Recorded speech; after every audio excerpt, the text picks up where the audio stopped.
আজকে ডক্টর জাকির নায়েককে পাকিস্তান জমিয়তে আহলে হাদিস যদি নিয়ে এসে প্রোগ্রাম করতে পারে, বাংলাদেশে কেন আহলে হাদিসরা নিয়ে আসতে পারবে না? কেন ডক্টর জাকির নায়েককে বাংলাদেশে আসতে নিষেধ করা হবে? যদি ইন্ডিয়া এই লুচ্চা বিশ্ব মহিলারা এসে যদি এই দেশে প্রোগ্রাম করতে পারে, একজন মুসলিম দেশে মুসলিম বিশ্বের তারকা জাকির নায়েককে বাংলাদেশে আসতে পারবে না।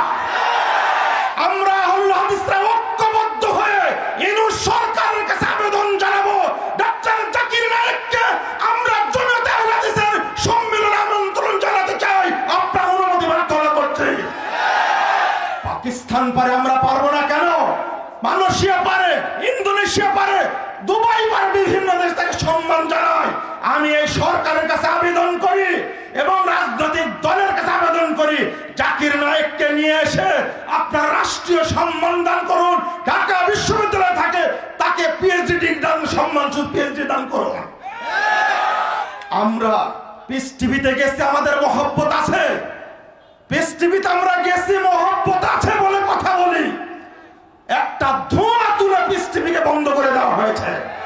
পিস টিভি আওয়ামী লীগ বন্ধ করেনি, বিএনপি বন্ধ করেনি, এক শ্রেণীর স্বার্থান্বেষী টুপিওয়ালা মানুষ পিস টিভিকে রিপোর্টে বন্ধ করেছে।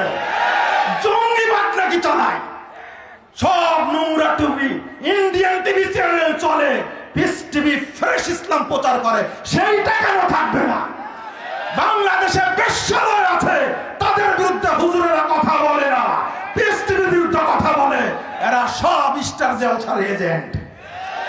আল্লাহ তুমি আমাদের পরিবেশ তৈরি করে দাও যেন জাকির নায়েককে নিয়ে আসতে পারি, বললো আমিন।